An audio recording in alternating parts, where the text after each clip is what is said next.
Hi everyone, my name is Danelle Taylor Gabriel and welcome to Upload and Offload. Thank you guys for joining us on our panel. Give a round of applause to you guys. Starting from here, could you just please introduce yourself? Hi, my name's Ali. Hi, my name's Marcus. Hi, I'm Carol. Hi, Goss. Hi, I'm Soraya. Hi, I'm Keely. Charmaine. Elias, aka Elijah. I'm Jordan. And today's question is, how important is it to decolonize the curriculum? And does the current curriculum have a direct impact on how Black students navigate education? So who wants to go first? Yes, Goss? I'll say this conversation of decolonising the curriculum is nothing new. The fact that it's nothing new, I don't think that's a fault to us. I think that's a testament to the fact that it's meant to be a certain way. And that when we neglect the fact that it's supposed to be a certain way, we engage in what I think is idle activity. It's meant to mess us up. It's meant to distort our minds. It's meant to make us very much alienated from the world. It's not meant to do anything else. So to attempt to decolonize it is pretty much trying to give us a peaceful form of oppression. That's how I see it. So do you think it will be very difficult for us as in Black people to decolonize the current national curriculum? As John Taylor Gabriel said, you can't fix something that was supposed to be broken. It's meant to be like this. Anybody else wants to? That's very true, especially the last statement there as well. It would be more efficient to go back home and organise the curriculum system, the schools, the education system there, because I don't know if you lot believe in, for example, the government behind the government. Does that make sense? So the secret societies and stuff that are in charge of what actually, because everything is planned out. The pandemic is planned out, World War I, World War II, World War III, it's all planned out. So if you're trying to interfere with their plans, you best have a big army behind you. And even if you do, there's no point.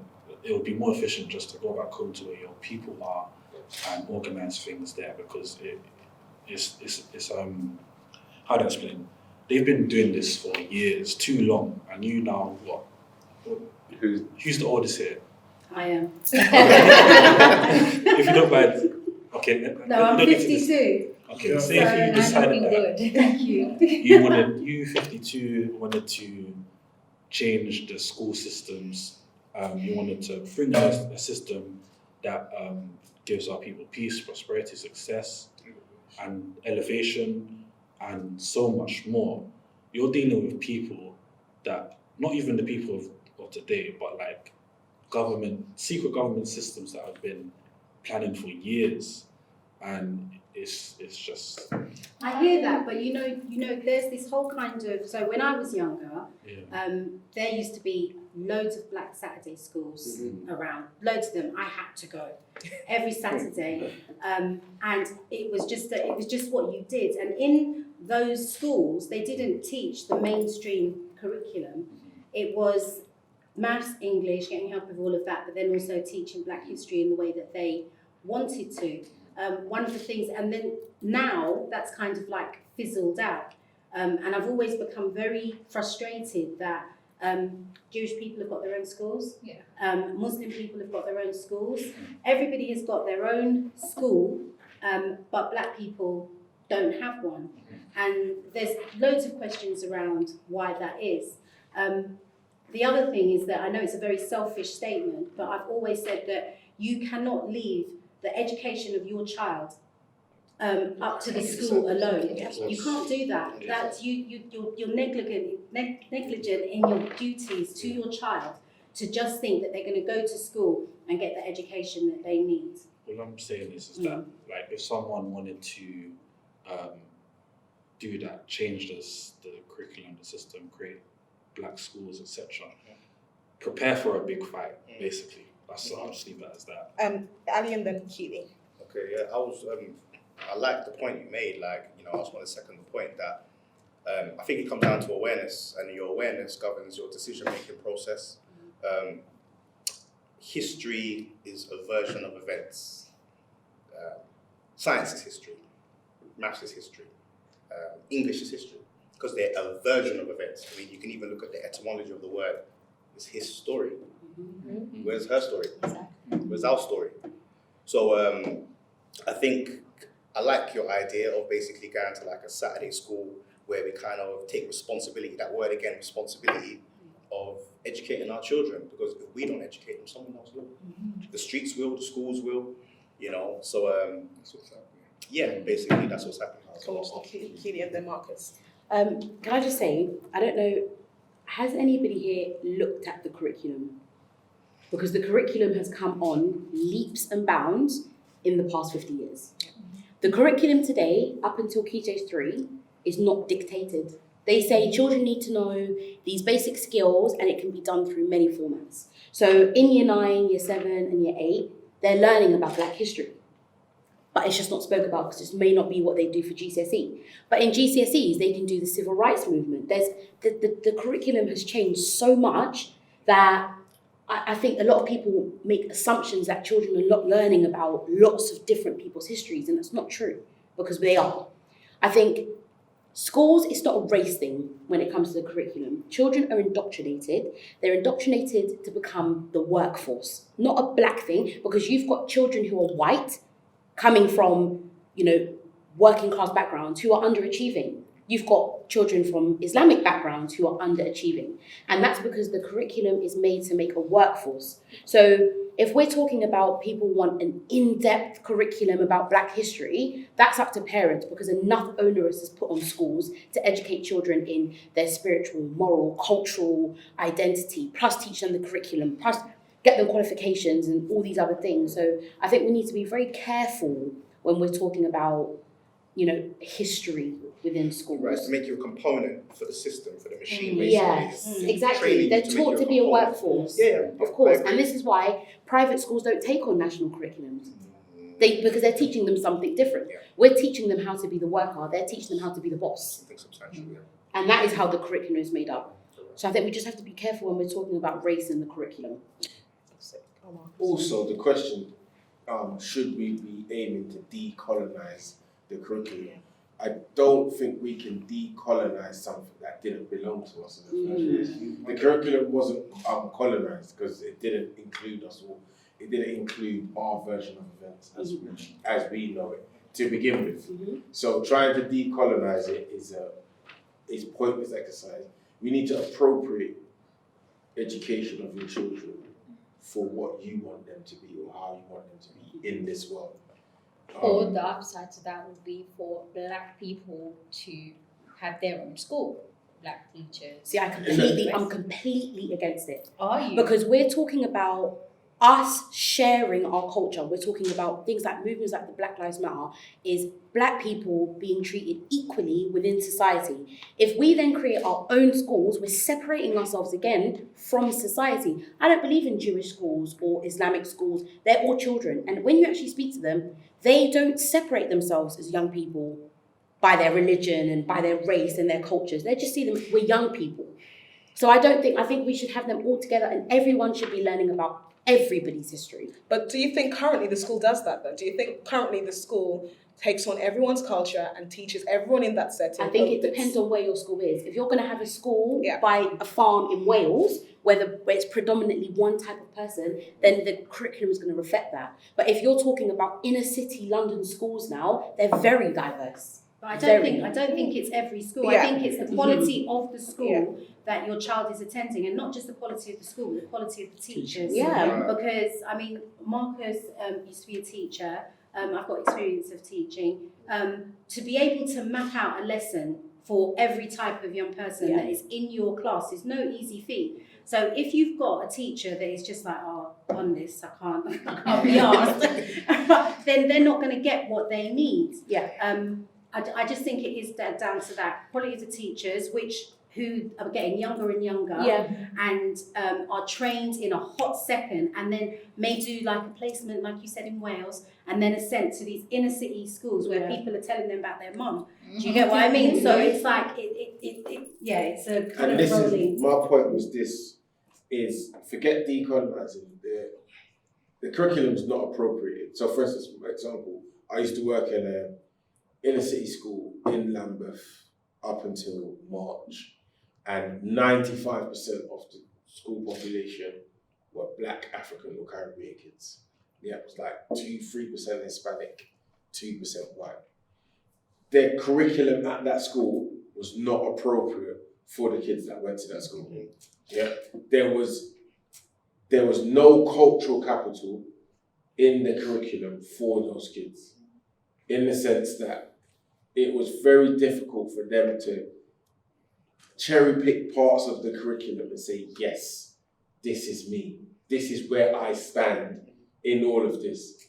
Yeah. And that, again, only times it happened was down to individual teachers saying, no, we want to do this instead. For this term, we want to study this. And do you know what I mean? And if you don't get a head of department that wants to break the mold, you can, especially in these new academies, you can just dictate to you. Like, this is what we're doing. This is what we roll out across all of our schools. Yeah, this is what we feel the kids can understand and get the best results in. So I think it's about appropriating the curriculum for whatever type of school you're in, as opposed to decolonising the curriculum. Let's get some clarity, like what are the age groups? Because when you said decolonise, I was thinking about the Girls Must Fall campaign, and I was thinking immediately to universities, partly schools, but mainly universities. There's also the college and vocation level, and then there's the schooling up to year 11, 12. So when we're talking about decolonising the curriculum, we're talking about primary and secondary school kids. Okay. Ali? Yeah, I was going to touch on a personal experience that I had when I was going to secondary school. We did a lot of learning about other people's history, like the Tudors, World War I, World War II. Hastings. Yeah, back to Hastings. I think everyone. You know what I mean? The word I would use is propaganda. I remember learning, I think, about World War II, and we were learning about leaflets getting dropped from the sky. Your country needs you. You know what I mean? I don't think much has changed. I think a lot of the information that we deal with today is propaganda, and they tell you what you need to know, not what you want to know. So again, it goes back to that word responsibility. Responsibility as a person, responsibility as a parent, to teach your children the right things, you know what I mean? And like what you said earlier, you know, we don't have Saturday schools for Black history. That's not cool anymore. You know, maybe we need to look at reintroducing programs like that again.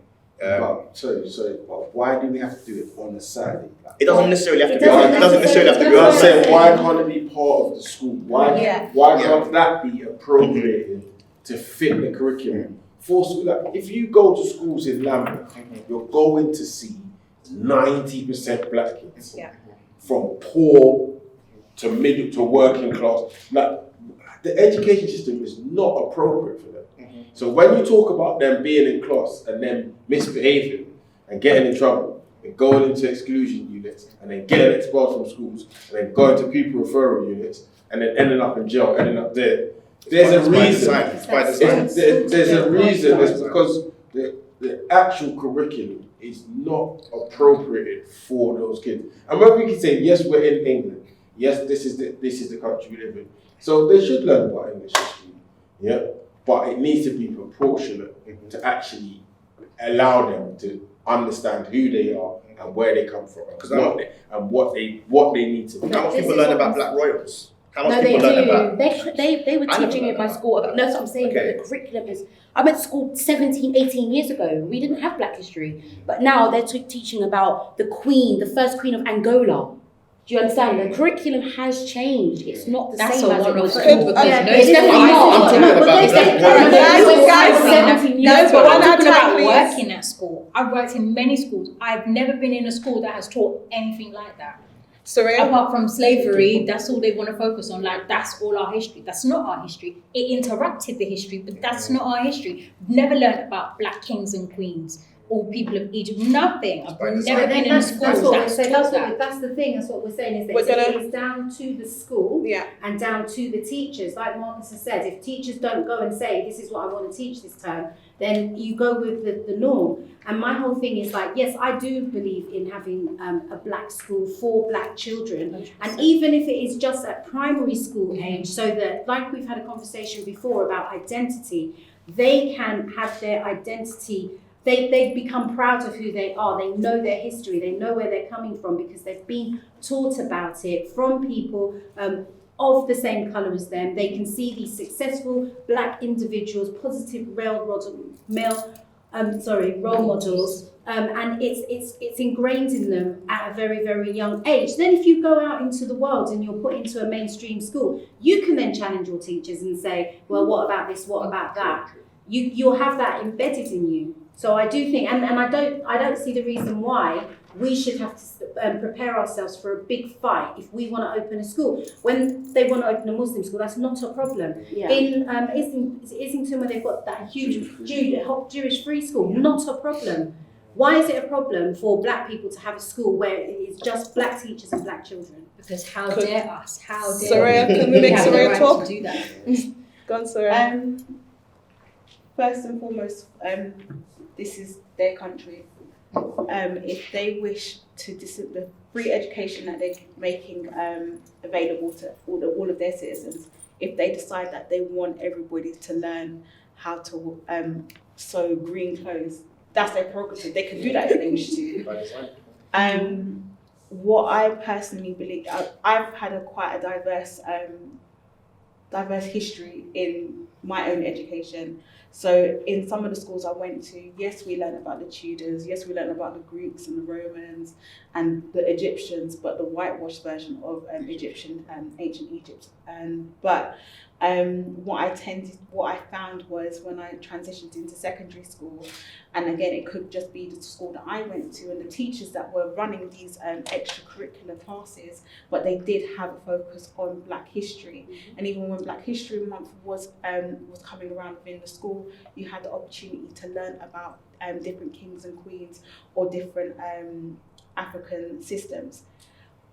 But going back to the question and what we're discussing, this whole concept of decolonising education or decolonising the curriculum, I believe that it's very onerous upon us as a people to disseminate the information that we wish to educate our children with.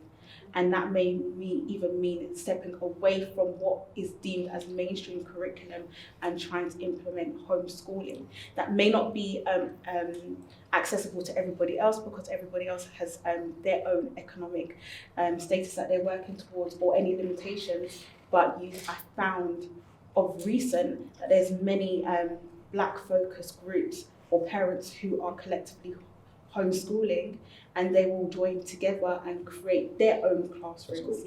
I believe that a Black school can be created and established, but it means coming together as a people, putting in the Black pound to create these jobs and create these spaces to then disseminate the type of curriculum or education that we wish to teach our children. We're going to go Gus and then Marcus. Yeah, I would only add to that as well. When I think about school and curriculums, I think about South African apartheid regime, where people have invaded and taken over that land and they're imposing their curriculum. So I think that we're limited if we say, oh, this is someone's country, therefore this happens. I think that the key determinant is power. Also, I think a lot of this is centered on Black history. To be honest with you, I'm not excessively concerned with Black history. You could be a very happy and educated slave, you're still a slave. You can have all the books you want in prison, you're still in prison. I'm concerned with liberation, I'm concerned with land, I'm concerned with self-determination, and those two aren't necessarily linked to each other, so I'll say that.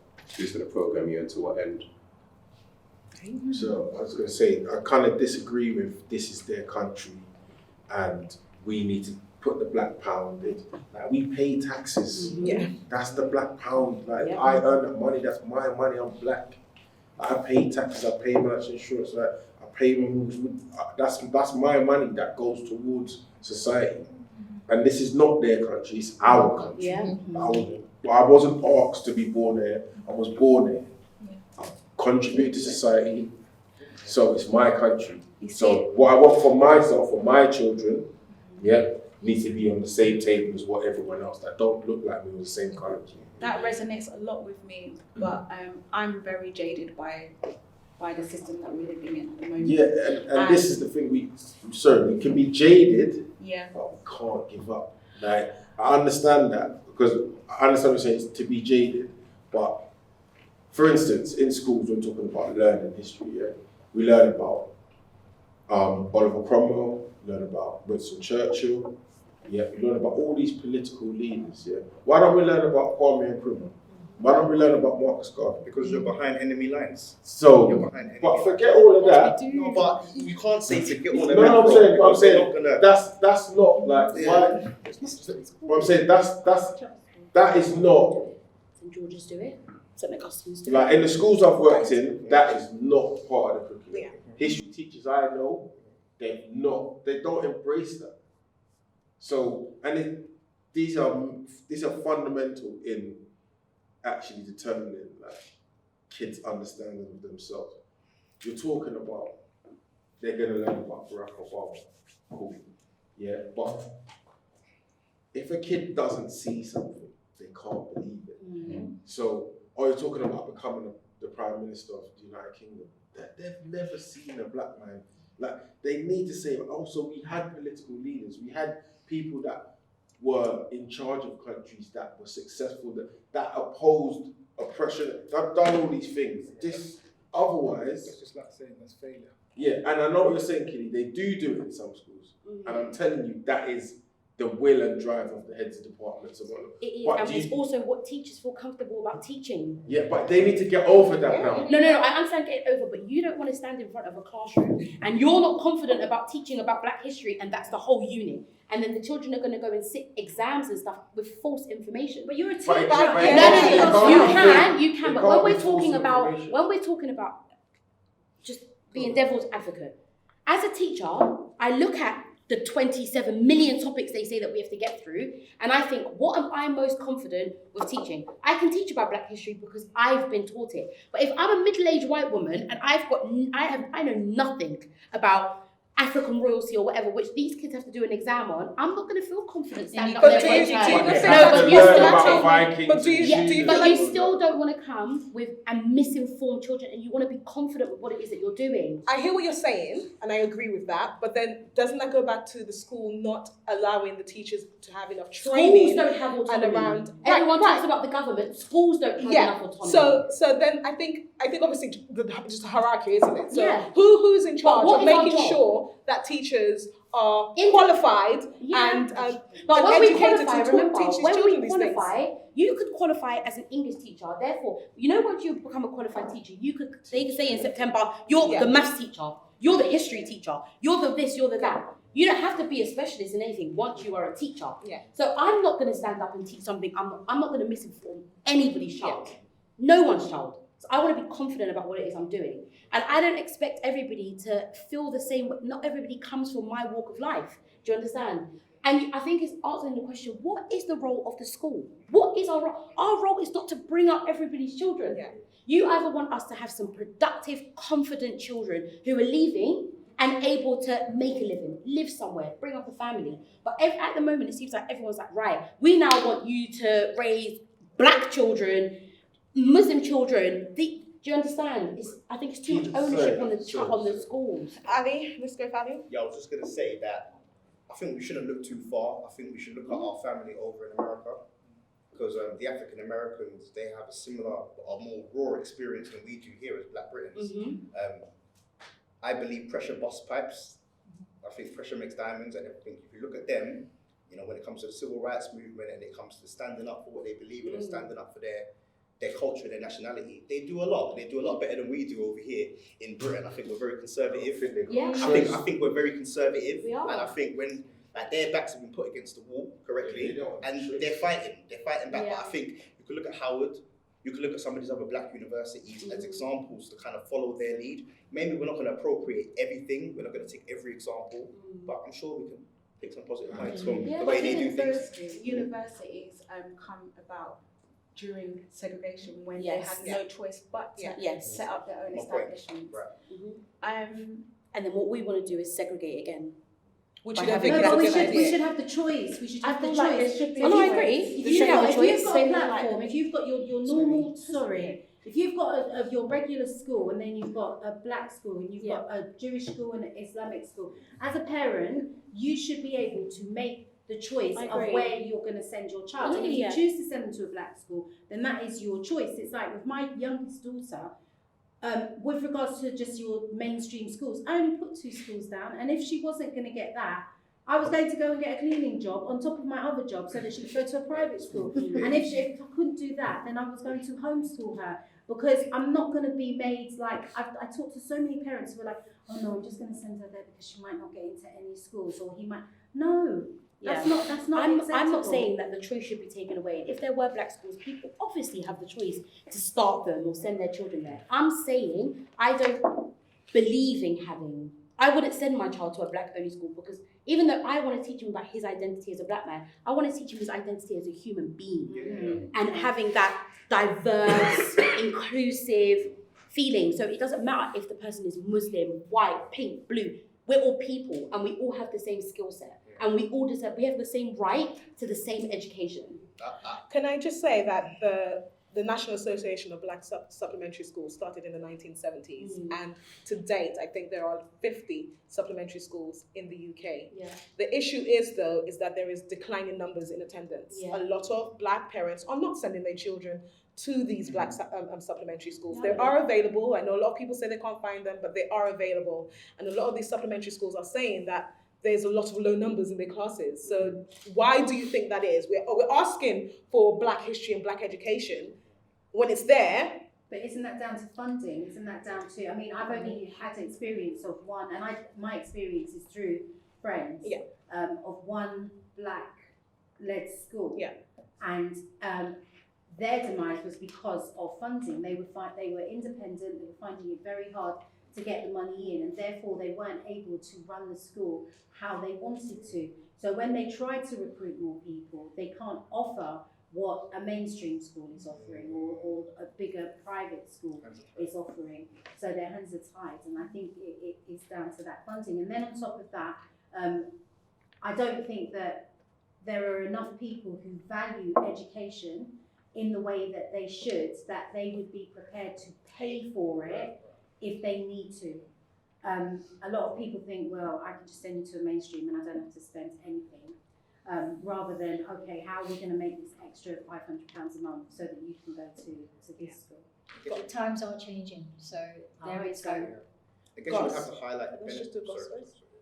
Yeah, I think the issue with the black schools is I think it's a labour of love, and I think to come back to the question, that shows that love is not enough. To say that we could take our children out and educate them, it's overlooking the luxury of having this free time. And actually, I think as black people, we're operating from a deficit, and this deficit is very difficult to overcome. So I think it's a lot of airy thinking, it's a lot of dreaming almost, and almost neglecting the fact that we have to deal with concrete circumstances who are trying to dominate us and subjugate us and exclude us from even having contact with our children. That's what I think the context is. I could be wrong to this one.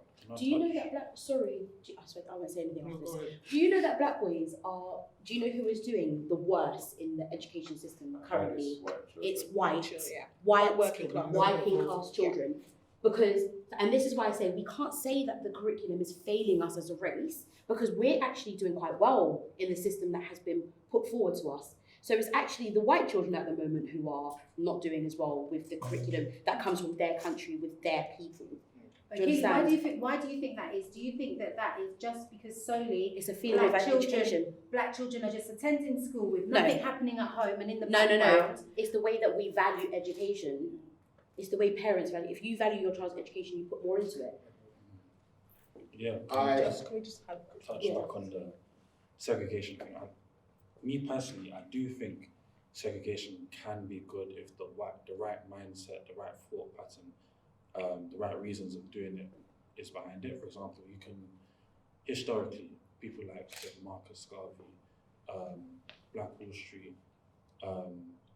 Black Wall Street was more, they didn't really have an option. They had to segregate, focus on themselves. But when they did segregate and focus on themselves, they became very prosperous until the point where exactly, they tore down everything. They were very prosperous. They were gaining power economically that was actually becoming a threat to their white counterparts. Marcus Garvey, again, it's a similar, just as more optional. His mindset was more black people kind of segregating, focusing on each other also, and then they prosper. So if you have that mindset behind it, then segregation can be good until you've brought yourself up to a point where you're comfortable saying, okay, we've achieved the goals that you wanted to achieve. Now, we can invite other people if they want to go. So there's Black Wall Street best example when like the Move building that got bombed out of existence. How would it be wrong to have a school that was predominantly black and you still let some Asian and white kids come there? And that would be I don't absolutely fine think for so. me. Yeah, I don't think so. I don't think that'll be bad. But it will be more about if those white parents and those Asian parents don't mind their child being taught some more black history. The thing is that Because history isn't the I core, it's believe English that- and maths, isn't it? Yeah, but Can we teach our child to read and write? But I believe that black history is world history, and I believe that our history hasn't been told properly to this day. 100%. To this day, Most of our us don't know history, it. and it's by design. Because if you're going into the education system expecting these people to teach you about how they did you dirty, just forget it. No, but they say Just whoever forget tells it. the history is the winner. History Right, is whoever the tells winners. it. And unfortunately, it's these people that are Of telling course, the history, because we isn't it? don't realise of the wars that have taken place in the past.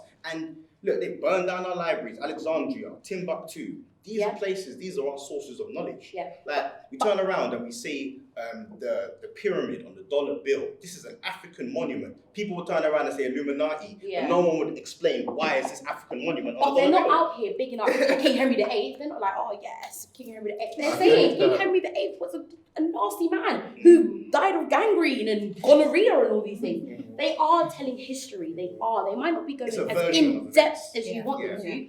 And I think the important thing is that your child can come home and say, I learned about King Henry VIII and they said that Anne Boleyn was da-da-da-da-da. And then you challenge your child and say to them, oh, but did you also know that da-da? It's about them being able to learn the narrative, to have those conversations. And I think schools are doing that. They're giving them a narrative. Mark So Twain. do you think that the second part of the question, do you think that the current curriculum, I mean, Keely says that the school that you currently teach at Yeah. have a wide range of black history, but do you think the current curriculum has a direct impact on the way black students navigate education? I mean, you hear things of like Black Caribbean children being excluded 3.5 times more than other students. So do you think? Yeah.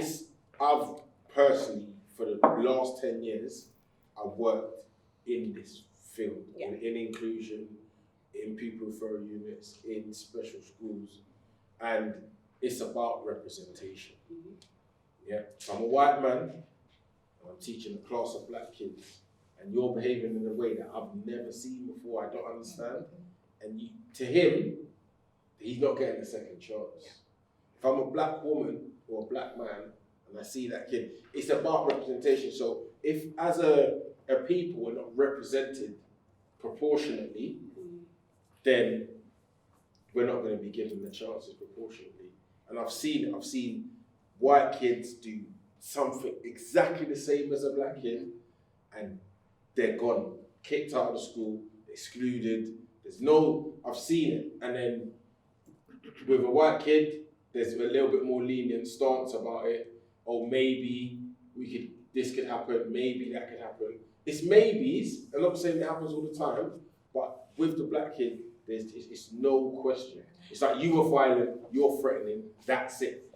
As a It's black not, with the white kids, well, he's only done it once or twice. We know this, and this is how it's supposed to be. This is Yeah. how it's structured. It's not a But it's not because it's about representation. There's not enough black people in the position to say, no, hold on, you're wrong. Well, you don't need a black face. You're You wrong don't have about a black that. agenda. What's that? Yes, Power and you do. representation Yes, you are different do. things. Because no, you do. Because it's like, for instance, there's no in America the NAACP. Yep. They lobby political parties. Yep. For black representation. So I mean, the If NAACP we don't was set have up as that, an organization, and then they brought in black people. yeah, but if we don't have representation in that sense, we can have a black agenda, and when it goes to a white board, it's not going to be the priority. It's not going to be their priority. Whether we like it or not, let's just be honest, that's not going to be their priority. It's going to look, like something that people have purposely made a fuss about. It's not going to be like, that's just point 2 on the agenda. It's going to be like now, all the performative acts that companies are doing, we have to have equality and diversity officers. Why do you have to have that? Why does there need to be a BAME group? Like, why do you need to have these things? So Surely black people should just be given the same opportunities as the white people if they're as good. So as a teacher, you're seeing those disparities in your environment. Like, are you vocal about it if you see it? If you can see the blatant racism Yes. Do you know what that's the problem happening is? in your school? Do you know what the problem is? The problem with exclusion rates is it's actually got nothing to do with the school. Schools are excluding, cool. Parents do not know enough, and this is parents of all races and all backgrounds. Parents do not know enough about the rights that they have for their children within this country. So they accept exclusions that they shouldn't. And unfortunately, a lot of black families, black mums, dads, they don't know enough about what should be happening once their child's excluded to say, well, actually, no, I'll be sending them to school on Monday because you need to do A, B, C, and D. And that's why exclusion rates are high. And we have to remember, in schools, it's all a very political game. They exclude, that no school wants to have high exclusion rates on their numbers. So sometimes it's just that some of the BAME students have done things where you can't turn a blind eye. Do you understand? I'm not saying white kids don't do it as well, because they do. But I've worked in an alternative provision for 12 years. I've seen kids come and kids go. I don't think we have a majority black. Actually, I definitely know we don't. It's not a majority black students. It's actually mostly Islamic students. Do you understand? So I think it's just about people knowing their rights, and that will slow down the things like the expulsion rates. But and I can vouch for that as the inclusion manager of an inner city school. I can vouch for that. I can vouch for it. I can say there's times when I've called parents and said, listen, do not accept that. I said, I'm going against my professional judgment here, and I'm telling you now, do not accept that.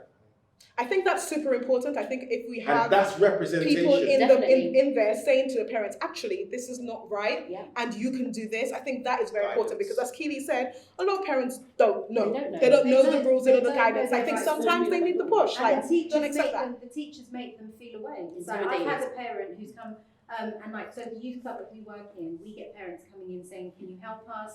This is what's happened with our child. Can you come to the school with us? And like, I had one mum who turned around and said, I start off wanting to stick up for my child, but then I find myself agreeing with the teachers, and I don't know how to put across what I want to say. And a lot of people feel that way. We see two sides of children. We've got a lot of children who come here who, if you talk to the teachers, they're like, oh my God, no, they're the worst. He's a nightmare. But when they are here, it's a completely other side of that coin. They listen, they follow instructions, they're curious, they want to learn, they want to do all of this stuff. And I think it's going back to what Marcus was saying. It's knowing, I mean, just being a decent human being anyway, and not treating young people as though they're idiots just because they're young. Yes. That's one aspect of it. But also, if you can, I know the experience that some of those black children are going through, because I may have gone through them myself, so I know how to approach that. I know certain backgrounds, and knowing your students. There's so many teachers who do not know their students. We've got boys who will come to the, well, not anymore, but they used to come to the youth club, and because you know their backgrounds, they might be railing up, and you don't send a male worker to deal with them. You send a female worker because they've got an issue with male authority. So it's just knowing how to manage your students or the young people that are attending your service. Okay, we're going to finish with Goss. We've got 3 more minutes. Yes, quick guys, you're going to go. No. My thing with that, I know you're saying that we need to know our rights. However, that's still a reactive position. You're responding to someone who's put you at a deficit because they have exercised power. So this comes back to the very idea of a deficit, which you always put out to begin with. We are still not exercising power, so all of this is still going to be almost inconsequential deeds. And I think as black folk, we've got this idea where we're more concerned with looking good than we are winning. And ultimately, all of this, are we winning, or are we just trying to look good losing? That's the question. How do we exercise this power? Sorry. That was the key thing of which I was commenting at the start. We can have so many discussions about how we respond once people have wronged us. How do you get to the point where people are reacting to the things that you do? I think those are discussions that actually need to start being had.